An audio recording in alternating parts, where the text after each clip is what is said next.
Juliana Marins ini mengalami kecelakaan tragis saat berusaha menaklukkan puncak Gunung Rinjani. Dan sayangnya insiden itu merenggut nyawanya.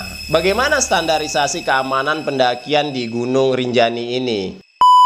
Buat pengelola destinasi, jangan sampai cuma sibuk jualan paket wisata, tapi lupa soal pentingnya keselamatan. Welcome to Sobat Parekraf Pro. Mengupas lebih dalam. Halo Sobat Parekraf Pro, apa kabarnya semua? Hari ini kita mau bahas sesuatu yang mungkin agak berat tapi penting banget. Kita tahu dunia pariwisata Indonesia itu identik dengan keindahan alam, petualangan seru, dan senyum ramah masyarakatnya. Tapi kadang ada kalanya kita dihadapkan pada momen duka yang mendalam. Beberapa waktu lalu, kabar sedih datang dari salah satu surga pendaki Gunung Rinjani. Seorang pendaki bernama Juliana Marins harus berpulang di sana. Insiden ini bukan cuma duka buat keluarga dan teman-temannya aja nih Sobat Parekraf, tapi duka kita bersama, duka seluruh keluarga besar pariwisata Indonesia. Kejadian seperti ini jadi pengingat keras buat kita semua bahwa mau seindah apapun destinasi yang kita kunjungi, keselamatan itu nomor satu. Nggak bisa ditawar-tawar nih. Ini bukan cuma soal penikmat pemandangan, tapi juga tentang bagaimana kita bisa pulang dengan selamat dan membawa cerita indah, bukan cerita pilu. Jadi mari kita jadikan ini pelajaran berharga demi pariwisata Indonesia yang lebih aman dan nyaman buat semua. Oke, setelah tadi kita bicara soal duka, sekarang mari kita sejenak bahas kenapa si Gunung Rinjani ini begitu spesial, bahkan sampai jadi magnet buat para pendaki dari seluruh dunia. Rinjani itu jujur aja ya, cantiknya itu kebangetan ya. Bayangin aja, dari puncak yang gagah menjulang, kita bisa lihat panorama negeri di atas awan, yang tentunya bikin melongo kan. Sunrise di sana seperti chef kiss. Nggak cuma itu, di tengah-tengah Rinjani ada permata tersembunyi bernama Danau Segara Anak. Danau kaldera yang berwarnanya biru kehijauan ini dengan anak gunung baru jari di tengahnya bikin siapa saja bertahan berlama-lama di sana. Udah kayak lukisan hidup pokoknya nih Sobat Parekraf. Belum lagi nih di kawah-kawah yang eksotis dan flora fauna khas pegunungan yang bikin petualangan makin seru. Ya tentu aja nggak heran dengan segala pesonanya itu, Rinjani ini jadi salah satu destinasi pendakian paling ikonik di Indonesia.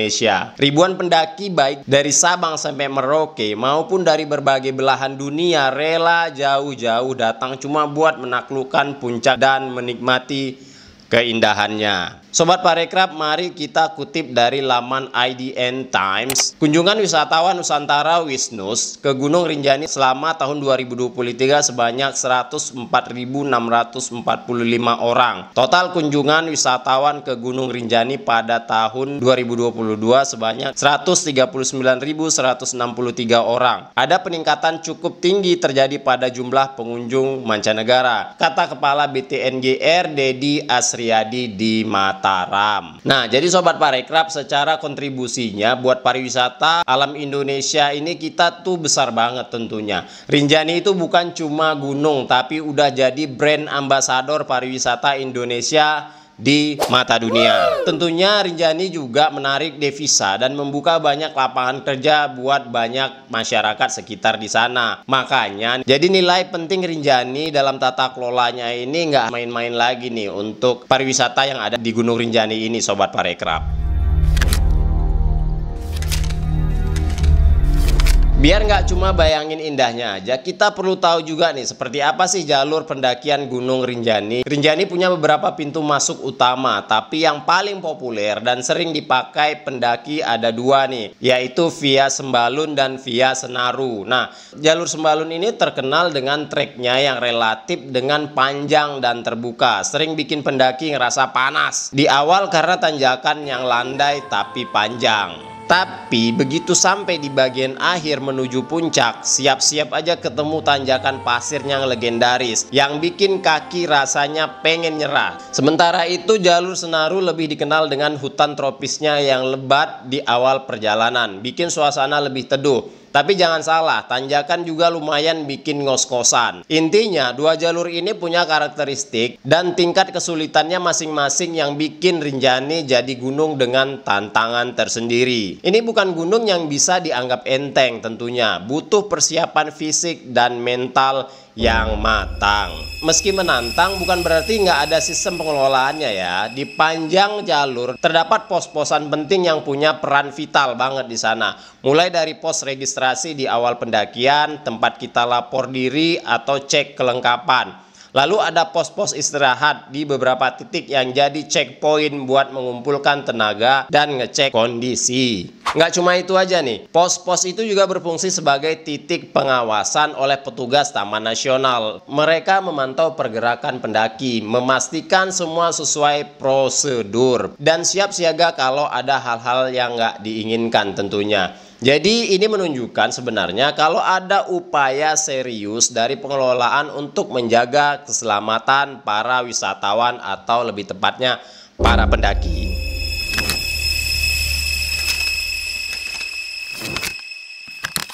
Nah, setelah kita tadi terbang tinggi membayangkan keindahan Rinjani, sekarang kita harus sedikit membumi lagi nih. Di balik segala pesonanya, Rinjani juga menyimpan cerita duka yang banyak mengguncang kita semua. Seperti yang kita tahu beberapa waktu yang lalu, kabar pilu datang dari lereng gunung kebanggaan kita ini, sob. Seorang pendaki bernama Juliana Marins asal Brazil. Namun, sebelum kita bahas sedikit bagaimana insiden ini, mari kita lihat dulu profil dari sahabat kita yang telah meninggalkan kita semua sejak tanggal 21 Juni 2025 ini. Kita kutip dari laman www.idwikipedia.org.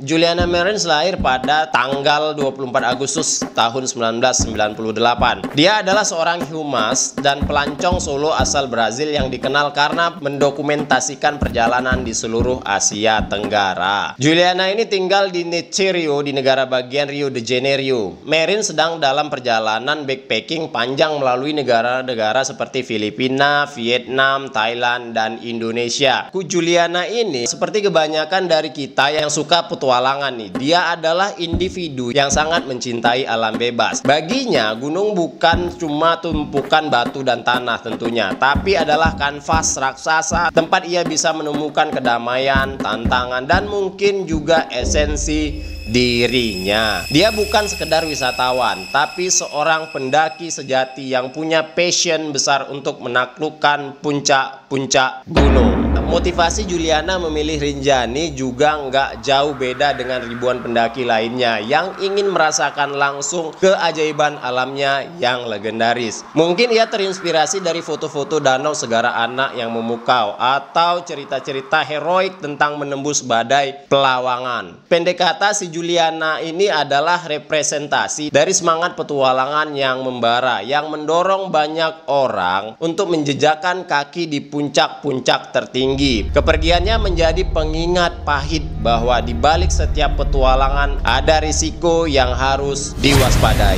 sekalipun oleh mereka yang paling bersemangat. Kita kutip dari laman www.g1globo.com.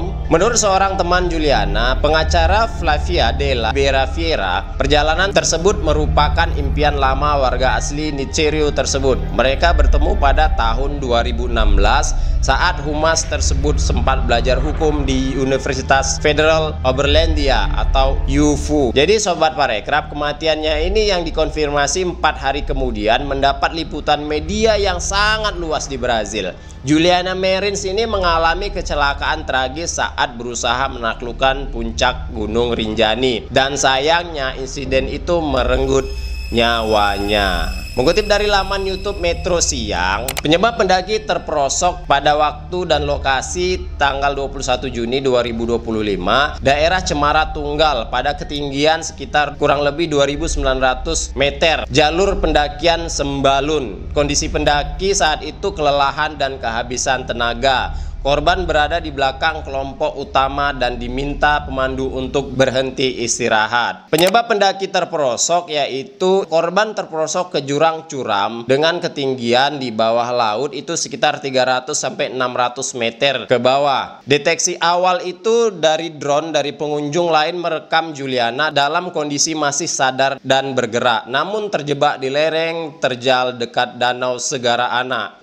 Jasad Juliana ditemukan pada Selasa 24 Juni kemarin di kedalaman sekitar 600 meter. Sobat Parekraf, di sini kita nggak akan bahas detail kejadian secara gamblang atau berspekulasi ya. Yang jelas ini adalah momen yang sangat menyedihkan dan jadi pengingat betapa cepatnya sesuatu bisa terjadi di alam bebas. Dan tentunya kejadian ini sontak bikin heboh, nggak cuma di kalangan komunitas pendaki tapi juga di seluruh dunia. Media sosial ini sedang ramai nih, obrolan sana sini nggak jauh-jauh dari satu pertanyaan: bagaimana standarisasi keamanan pendakian di Gunung Rinjani ini? Dan tentunya insiden ini memicu diskusi hangat di sosial media dan di berita-berita tentunya pada saat ini. Menjadi semacam wake up call buat kita semua, dari pendaki, pengelola Taman Nasional sampai pemerintah untuk kembali meninjau dan memperketat protokol keselamatan. Nah, ini ada satu kiriman dari sahabat kita penggerak wisata. Kita kutip dari surat edaran FMI atau Federasi Mountaineering Indonesia. Jakarta 25 Juni 2025, Federasi Mountaineering Indonesia atau FMI menyampaikan duka cita mendalam atas kecelakaan pendakian yang terjadi baru-baru ini, yaitu menimpa seorang warga negara asing asal Brazil, Juliana Marins, 27 tahun, di Gunung Rinjani, Nusa Tenggara Barat, yang meninggal dunia setelah terjatuh ke jurang sedalam sekitar 600 meter pada 21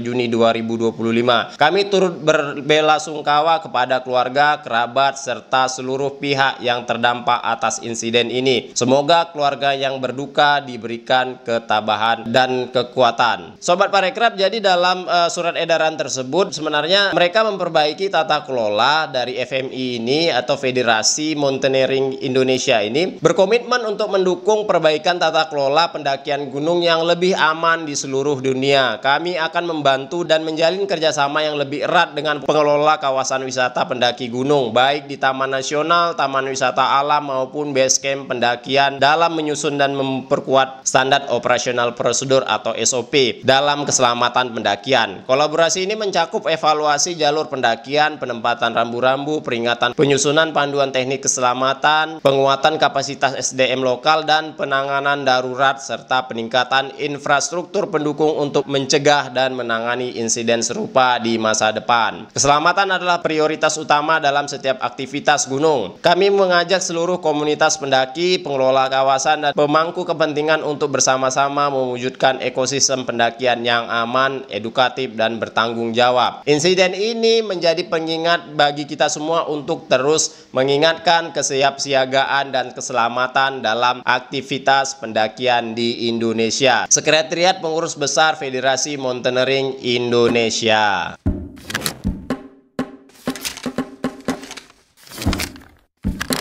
Di tengah kabar duka dan pelajaran tentang tantangan Rinjani, ada satu cerita yang menunjukkan sisi terbaik dari kemanusiaan dan kolaborasi ini. Proses evakuasi Juliana Marins, begitu insiden ini terjadi, respon dari berbagai pihak itu cepat dan siap siaga banget nih Sobat Parekraf. Tim dari Taman Nasional Gunung Rinjani langsung bergerak, para relawan yang tanpa pikir panjang ikut turun tangan tentunya. Bayangkan, medan yang sulit, cuaca yang bisa berubah-ubah, tapi semua elemen ini bersinergi, berkoordinasi dengan sangat baik dan enggak buang-buang waktu tentunya. Prioritas utama adalah mengevakuasi Juliana secepat mungkin. Nah, di tengah upaya heroik ini muncul satu nama yang langsung jadi sorotan dan inspirasi, yaitu namanya Agam Rinjani. Sosok lokal ini yang mungkin sehari-hari berinteraksi akrab dengan Rinjani, tiba-tiba menjelma jadi pahlawan. Dengan pengalamannya yang luar biasa mengenali setiap jengkal Rinjani dan kemampuan kemampuannya beradaptasi di medan ekstrim. Agam memainkan peran yang sangat signifikan dalam proses pencarian dan evakuasi Juliana. Dia bukan cuma sekedar pemandu atau porter biasa, tapi representatif nyata dari dedikasi masyarakat lokal dan komunitas penggiat alam yang tak kenal lelah membantu sesama. Jadi kisah Agam ini jadi bukti bahwa di balik setiap tragedi selalu ada kebaikan dan keberanian yang muncul. Proses evakuasi ini meskipun berujung pada kabar duka, sebetulnya memberikan pelajaran penting buat kita semua nih. Ini menunjukkan betapa krusialnya kesiapsiagaan dan kolaborasi antar pihak. Dari kejadian ini kita jadi makin paham kalau keselamatan itu bukan cuma tanggung jawab satu pihak, tapi harus jadi kerjasama tim solid antar pengelola, aparat, relawan, bahkan sampai sesama pendaki itu sendiri. Dengan begitu kita bisa meminimalisir risiko dan memberikan respon terbaik saat situasi darurat terjadi. Melihat dari pengalaman kemarin dan tragedi di tahun-tahun sebelumnya di Gunung Rinjani, mari kita kutip dari laman Metro Siang. Kasus sebelumnya pada Desember 2021, pendaki Surabaya tewas terjatuh ke dalam jurang sedalam 100 meter. Di tahun 2022, pendaki Portugal meninggal dunia terjatuh saat sedang mengambil swafoto di tepi jurang. Dan kasus sebelumnya juga di tahun 2024 September, pendaki Jakarta dilaporkan hilang, diduga jatuh ke jurang, lalu dievakuasi sepekan setelahnya. Lalu di tahun yang sama di Oktober, pendaki Irlandia terjatuh ke jurang sedalam 200 meter. Korban luka ringan pada saat itu. Sobat Parekraf, lalu di tahun ini sebenarnya ada juga kejadian, yaitu pada bulan Mei ada Reni bin Abdul Ghani, pendaki asal Malaysia, meninggal dunia juga di sana. Terjatuh ke jurang sedalam sekitar 80-100 meter di jalur Bayu Urip saat rombongan turun setelah mencapai puncak. Nah, Sobat Parekraf, dari kasus tersebut diskusi soal keselamatan menjadi poin penting tentunya bagi semua stakeholder. Jika kita bisa mencontoh beberapa standarisasi negara lain, sebenarnya ada harapan besar untuk memitigasi risiko yang lebih canggih di masa depan. Beberapa negara maju atau destinasi dengan standar pendakian tinggi sudah mulai menerapkan teknologi. Contohnya, di beberapa taman nasional di Amerika Serikat atau Kanada, mereka mewajibkan atau sangat merekomendasikan pendaki membawa perangkat komunikasi satelit atau pelacak GPS pribadi saat memasuki area terpencil. Ini bukan sekedar GPS biasa di HP kita ya,